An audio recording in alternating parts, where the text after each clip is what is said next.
tahun 2016 kalau nggak salah. Saya ngikut program kasih inspirasi mengajar. Tempatkan di SD Ciketing Udik. Ciketing Udik itu ya. Kecamatan Bantar Gebang. Saya nggak tahu itu mengarah ke TPA karena saya masih nunggu teman-teman yang lain datang. Saya nunggu lah di pinggir jalan. Terus kok ngeliatin truk sampah tuh lewat. Saya penasaran. Cuma itu pakai itu stopwatch. Gila, 1 menit minimal 3 atau 4. 1 menit. Iya, gila. Dari DKI loh, DKI. Oh, ada yang Bekasi, ada DKI. Banyakan yang DKI. Bayangin kalau 1 menit 4 masuk. Terus kalau 1 jam berapa? Kali 60 dong. Ntar dulu Pak. Ayo ada yang bisa jawab?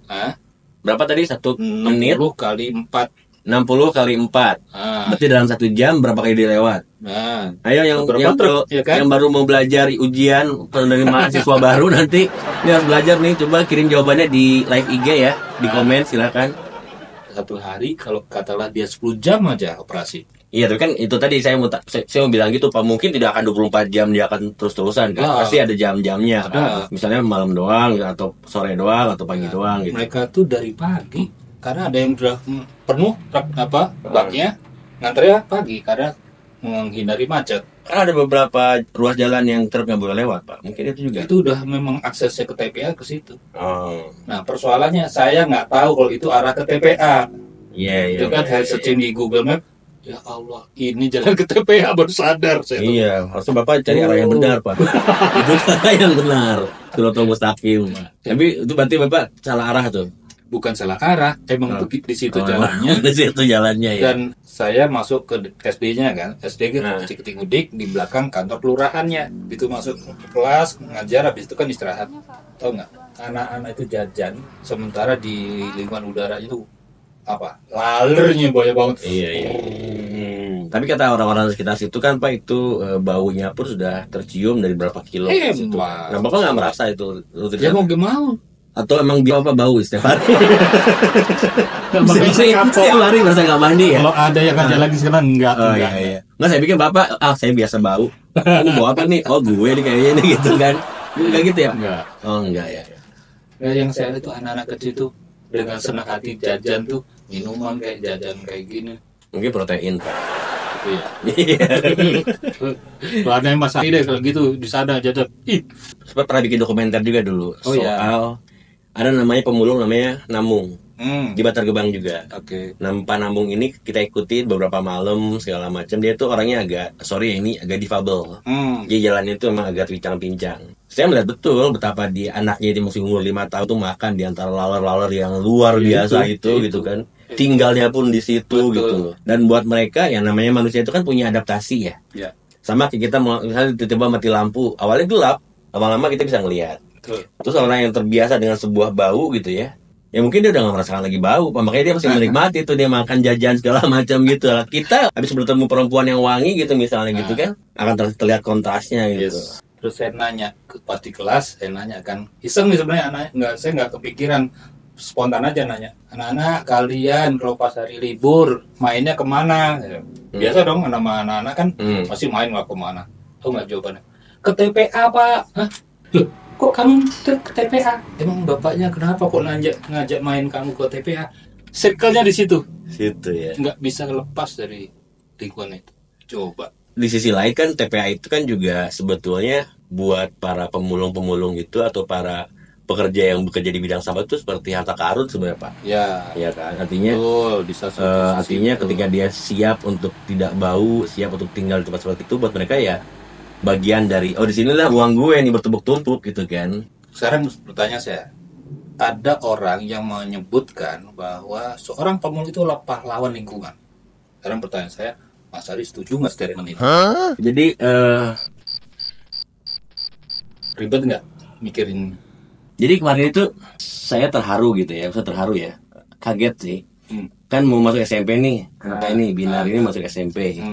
Terus ternyata ada satu tugas yang mesti dilakukan untuk bagian dari syarat dokumen. Dia harus bikin karangan mengenai cita-citaku, biasa lah ya. Cuman kalau generasi gue dulu kan cita-citaku jadi dokter, jadi ini. Nah generasi sekarang tuh mungkin agak berbeda sedikit ya. Mau jadi penyanyi. Cuma bukan itunya yang bikin saya kaget. Amazed itu bukan itunya. Tapi di paragraf ketiga dia cerita kan dia sudah bikin lembaga LSM lah, LSM lingkungan itu sejak kelas 4 SD. 4 SD itu dia bikin namanya ENSCO, Environmental apa lagi tuh, gue lupa katanya gitu ya. Menteri ini kayaknya. Iya, dia bikin. Nah, dikaitkan dengan itu, Pak. Jadi dia ngomong soal saya mau jadi penyanyi bla bla bla, kemudian dikaitkan dengan lingkungan. I see. Endingnya balik ke penyanyi lagi. Endingnya itu yang bikin agak sedikit surprise. Pertama gini, kenapa saya peduli lingkungan? Kenapa saya ingin lingkungan saya tetap asri? Karena bagaimana saya menjadi penyanyi di masa datang kalau udah nggak ada lagi buminya. Kalau buminya ini udah nggak ada, udah habis, udah apa ya, udah hancur gitu loh, udah hancur. Ini bisa juga nih mengaitkan begitu. Nah makanya begitu kemarin muncul berita TPA akan ditutup tahun 2030, muncul pertanyaan. Meskipun dijawab lewat uraian singkat, masih ada tanya-tanya kan. Dan kayaknya emang kita butuh insight dari anak-anak yang muda. Oh iya, betul. Ya Gen-Z lah. Betul. Supaya kita itu lebih seger gitu loh. Kayak cara pandang kita yang udah umur segini ini kan, ya kita membahas cara pandangnya kita. Kalau itu kan bener tuh. Kita Pak kali. Tipis lah kita. Tipis ya. Nah, aku udah kebetulan sudah janjian nih manggil temen seumuran anak saya lah. Udah telepon dulu. Salah. Ini buat telepon. Jangan pakai itu, nggak nyambung. Itu aja ya. Oh, anak muda ya soalnya ya. Tadi gue telepon Pak Iwan pakai telepon ini. Karena sesuai umur. Iya kan? Nah, sekarang kita mau telepon generasi yang lebih muda. Yes. Pakai handphone. Generasi mereka berarti handphone. Bentar ya. Halo, Mbak Dea ya. Udah sampai mana Mbak? Boleh tahu? Udah ditunggu di studio. Di depan pintu. Oke, langsung masuk aja. Masuk ya. Udah tahu kan pintunya yang mana? Masuk Mbak. Sebelahnya jendela. Nah, alhamdulillah. Selamat datang di tempat kami yang serba jadul ini. Silakan. Luar biasa. Ini kursinya. Saya tadi pilih 2, ternyata masuk pilihan 2. Iya. Ada ginian. Ada ginian, salah ya. Masuk kuis selanjutnya tadi. Iya. Baru pulang nih ceritanya. Iya nih Pak. Oke. Biasa pulang kantor. Pulang kantor. Oke. Oh, luar biasa ya. Pulang kantor jam 3 pagi. Ini jam 3 pagi kita kan sekarang. Iya. Oh enggak ya. Waktu Indonesia. Oh, ini ketawa kita live kok. Berarti bukan jam 3 pagi. Jam 8 malam berarti kan ya. Saya udah lama kita nggak ketemu ya. Iya nih Pak. Oh, pernah ketemu? Hah? Pernah ketemu? Nah, pernah apa enggak ya? Pasti ngomongin lingkungan terus ya. Iya. Enggak. Enggak. Dihancur. Betul. Waduh, ketemunya dihancur. Ngeri kali diancam. Bukan berenang, sorry. Jangan salah sangka dulu. Main bebek-bebekan. Gue lagi jadi tukang parkir. Yang parkir. Mobil mogok dorong. Dorong ya. Ini seperti yang kemarin saya info. Yes. Nah, ini Mbak Dea, ini Mas Ari yang punya studio, ya kan? Dang Ari bukan Mas Ari. Oh, sorry. Dang Ari. Nama itu nama panggung lah. Nama panggung. Kita mau ngobrol-ngobrol ceritanya nih. Gitu. Kira-kira ada waktu gak Mbak Dea? Bisa lah buat Pak Iwan sama Dang Ari. Bisa lah ya. Mantap. Iya lah, harus disiapkan lah, disisihkan lah waktunya itu ya kan. Siap lah. Tapi kita nggak mau serius-serius loh ya. Kita yang nyantai aja gitu. Jadi jangan kaku, jangan nyantai aja. Kalau mau nih gorengan boleh. Ini ada air boleh. Kita nggak menakutkan kan? Kesannya gimana kalau Mbak Dea lihat ini pernak-pernik ini? Aku langsung masuk langsung teremis-emis. Masa? Aksi banget back to 90s gitu. Karena memang pada dasarnya aku suka sama yang vintage. Oh, I see. Suka ya? Suka. Oh, luar biasa. Cocok berarti ini. Karena ini memangnya om. Oh. Ini saya udah bawa milih loh, mana yang mau saya bawa pulang? Kerjanya apa sih sekarang? Marketing. Oh, kalau nggak salah dulu waktu itu pernah cerita kerja sempet di golf. Iya. Oh ya. Betul. Jadi kayak di. Waduh, bukan. Enggak. Tim satu tim sih. Oke. Iya, tetap ada kolaborasi sama kalau kayak itu masuk operation. Oke. Saya di di marketingnya. Nah, ini kan sebenarnya tema kami di sini itu menyentuh atau membincangkan hal-hal yang terkait dengan isu-isu lingkungan sebenarnya. Nah, artinya kita coba pengen tahu nih. Sebenarnya untuk kalian yang in your age ini apakah punya rasa kepedulian? Karena gini. Kalau saya nggak mau jawab boleh? Silakan dibungkusin. So, jadi hari ini tadi ada Mbak Dea nih ya. Luar biasa Mbak Dea, terima kasih udah menyulurkan waktunya untuk mampir tempat kami yang tadi udah mau dipilih, mana yang mau diambil. Yang tadi gue cerita itu, kenapa kita memilih vintage. Makanya cocok sama Pak Iwan kemarin begitu kita ngobrol itu, kita punya visi yang sama lah. Cuma bergerak dengan cara yang berbeda. Kalau saya kan, itu tadi dari kecil itu gelisah melihat ada sampah. Tapi bukan sampah rumah tangga ya. Tapi misalnya nih, radio rusak tuh, mau diapain radio rusak itu gitu ya. Mau dibuang sayang, mau di ini akhirnya dijadikan sebagai bahan-bahan berkreasi, mau jadi bikin hiasan segala macam, sampai akhirnya itu berlanjut mengabadikan sampah-sampah elektronik itu atau sampah-sampah yang tadinya barang-barang dipakai itu menjadi pajangan. Jadi cara-cara mereserve sampahnya menjadi barang pajangan, makanya banyak barang-barang vintage. Nah yang kedua itu sebetulnya lebih kepada quote yang dibilang bahwa vintage itu tidak pernah ketinggalan zaman. Gue sih ngelihatnya dari sisi gue itu adalah bagaimana barang-barang ini bisa sustain sebagai sesuatu yang punya nilai guna. Kan ada namanya apa Pak? 3R itu? Reuse, recycle. Ini bagian dari reuse. Oke. Ya kan? Tadinya ini adalah buat mendengarkan musik, sekarang ini buat untuk ini untuk ngeliatin aja. Oh, gue ngebayangin begini-begini gitu ya. Nah, yang ketiga itu entah kenapa gitu ya. Entah kenapa kalau saya rekam ya. Silakan. Kalau teman-teman pernah lihat IG saya kan selalu ada tulisan tuh bahwa penyuka jazz, blues, keroncong dan dangdut.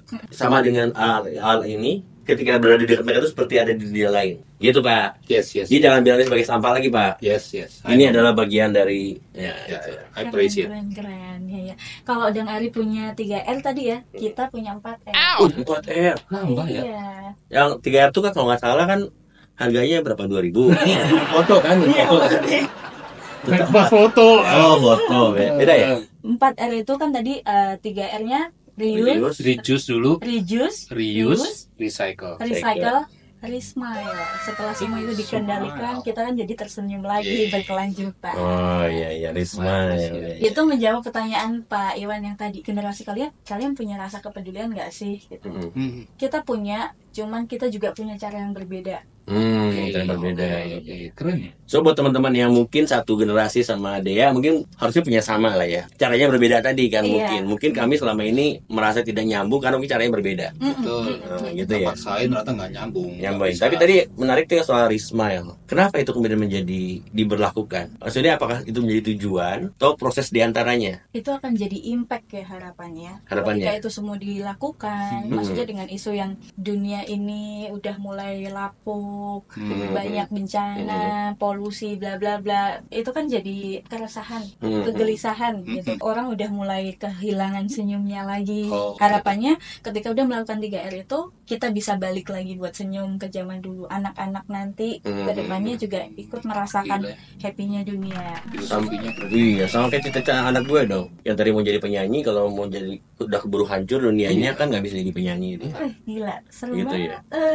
Tapi tadi saya bilang apakah itu jadi tujuan atau diantaranya. Maksud gue gini, kan for some people doing something itu, melakukan sesuatu itu kan harus dengan rasa cinta, ya kan harus dilakukan dengan hati ya. Bagaimana membuat orang menjaga lingkungan, mengolah sampah, membuat reboisasi segala macam dengan tersenyum. Mungkin juga bukan cuma sebagai impact, tapi harusnya disisipkan sebagai bagian dari prosesnya, hidupnya. Jadi do everything with a smile gitu ya. Jadi lifestyle gak? Iya lifestyle.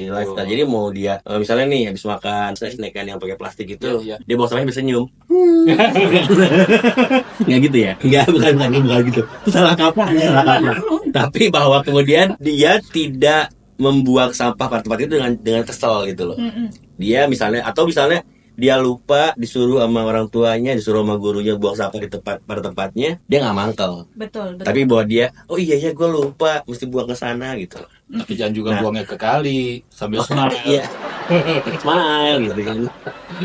Ya sama kayak kejadian kemarin yang di puncak itu loh, yang dia buang betul, dari mobil. Di mobil itu kan, keluar itu kan. Dia juga ketawa-ketawa memang gitu kan, sambil ketawa-ketawa sama temennya, tapi bukan smile gitu yang kita maksudkan, tapi proses dia mengolah sampah. Karena terus terang nih dia ya, artinya muncul pertanyaan dari Bang Iwan, apakah pemulung itu sebagai pahlawan lingkungan gitu kan? Kenapa bisa dibilang pahlawan? Karena sudah pasti bukan suatu hal yang menyenangkan, ngerti nggak?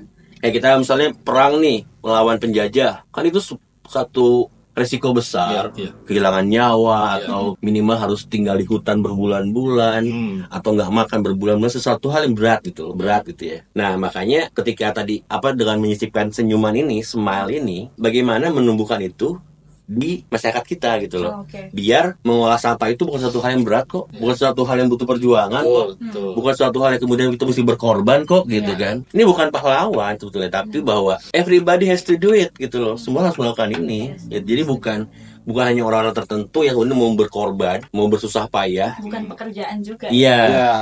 Gitu. Menyelamatkan lingkungan itu bukan pekerjaan, bukan sebuah perbuatan yang kemudian menjadikan dia pahlawan, tapi emang we have to do it gitu loh. Jadi habit gitu loh.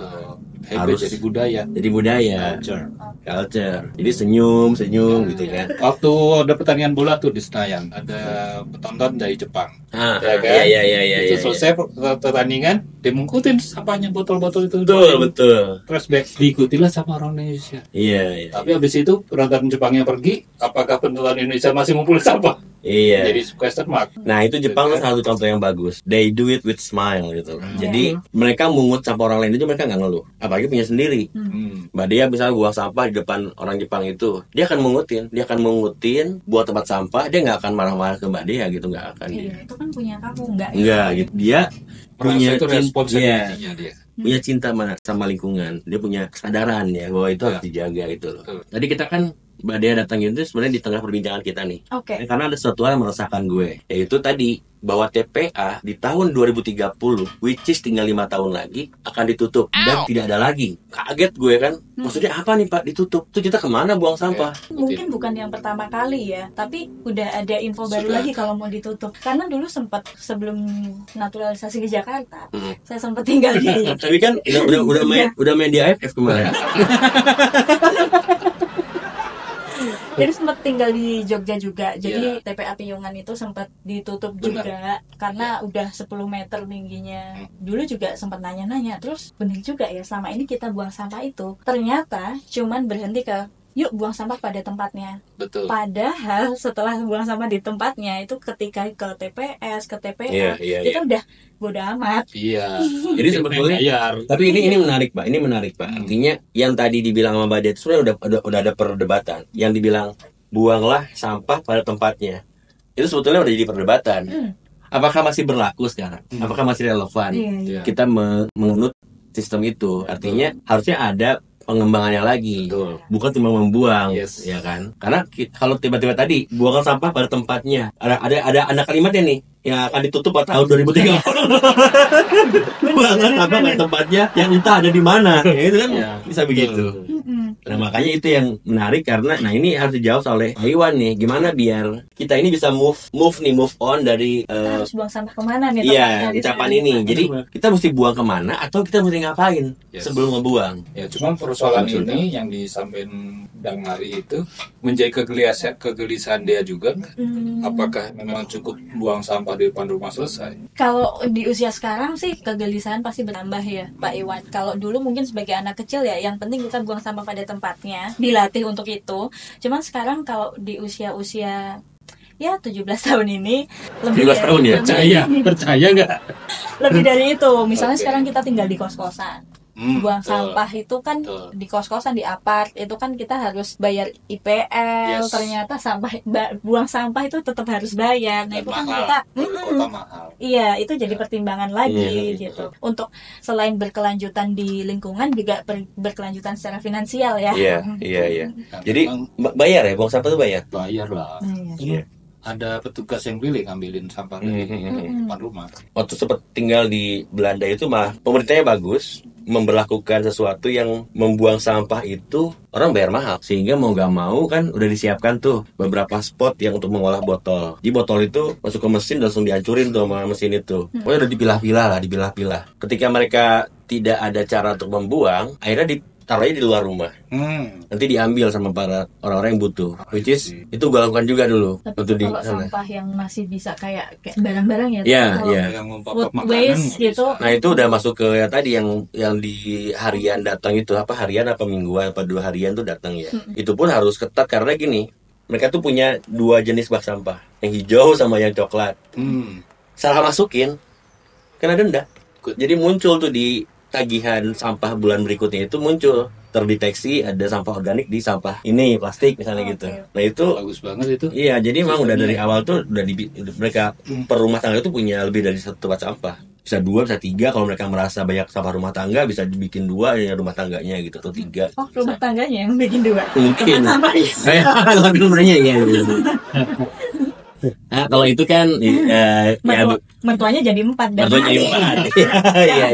Iya. Biasanya kembali ke sistem ya. Mau di Jepang kayak mau di Belanda, mau di Singapura, mau di Swedia, di negara-negara tertentu itu sudah memiliki tatanan sistem dari pemerintahnya. Iya, benar. Masyarakat atau penduduk itu tinggal ngikutin sistemnya. Oke. Tuh, artinya tidak hanya cukup suruh bayar sekian, enggak, ada sistem tatanan untuk pengelolaan sampah yang dibuang oleh warganya. Itu sudah diatur dalam peraturan yang ada di Indonesia sebenarnya.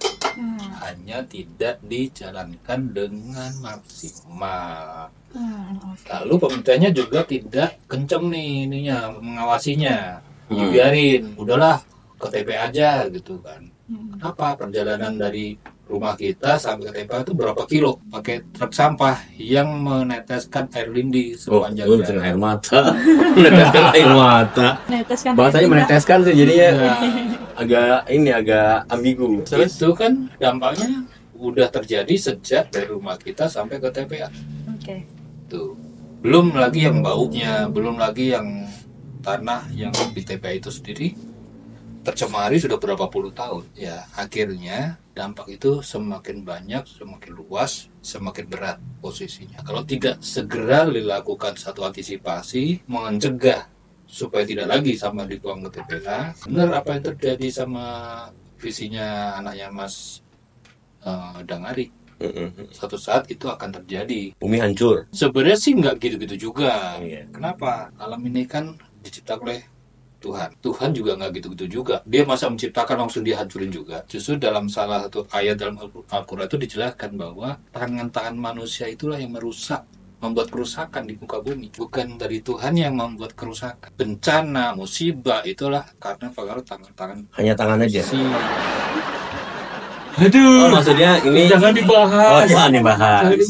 Ini tangan-tangan tuh mewakili manusia, luar konteks. Mbak dia udah paham ya. Artinya kenapa ada angka 2030 tuh udah paham ya. Iya. Bahwa sebetulnya itu bukan benar-benar ditutup gitu ya, bukan kayak buka warung tutup warung gitu, enggak ya. Artinya itu hanya jadi target ya, bahwa by the end of that year kita sudah bisa mengolah sampah gitu, maksudnya gitu kan. Mungkin ya. Memilah atau mengolah atau betul, sebenarnya itu kan cuma upaya bagaimana supaya matra itu ayo cepetan nih, ayo pada milah-milah, pada proses bikin pupuk kayak bikin apa kayak didaur ulang kayak gitu loh.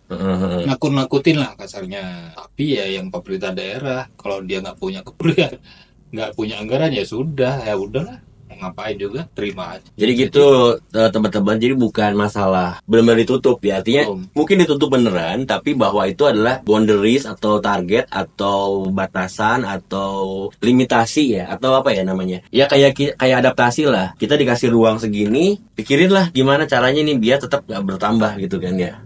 Bagaimana sampah ini kemudian tidak akan membuat dia meluas lagi, tapi diolah atau di apa tuh namanya, dipilah atau kemudian dikirim ke bisa bikin listrik, energi listrik kan ya, listrik bisa, yoga bisa, bikin pakan ternak bisa, macam-macam bisa. Macam-macam bisa ya. Hanya kan antara mau atau tidak gitu. Sama tercampur dan tidak ya, gara-gara tercampur. Tapi yang susah itu bukan mengolah sampah itu Pak, sama masyarakat susah diolah itu.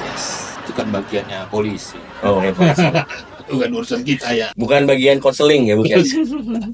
Bagian itu dia. Komunikasi dia. Iya. Teman-teman yang lagi nonton IG, kita hari ini ada giveaway. Ada 3 buku ya. Kalau teman-teman pecinta buku-buku fiksi yang bisa dibagikan. Kalau teman-teman punya pertanyaan, silahkan ditanyakan pada kami. Atau kalau teman-teman juga punya masukan ya Pak ya, boleh. Yang kita rasa bagus ya, kita bisa bahas di sini, kita pilih. Nanti kita akan kasih giveaway ini. Dan buat teman-teman yang nanti nontonnya di YouTube juga kita akan siapkan. Nanti setelah tayang di YouTube ya, nanti kita siapkan kalau teman-teman mau bertanya atau memberikan masukan di kolom komentar yang ada di bawah sini. atau bawa sini? Nah, kembali tadi soal itu tadi Pak, soal saya masih agak ini sih, masih agak ragu sebetulnya. Karena ini kan 5 tahun lagi loh. 5 tahun lagi memang bisa tuh mengolah sampah atau membuat si lokasi TPA ini menjadi produktif sehingga tidak kemudian bertambah luas lagi dan menimbulkan bencana gitu loh. Iya, jadi kan atau gini deh Pak, saya rubah pertanyaannya, secara teknologi is it possible or not? Or not. Or not.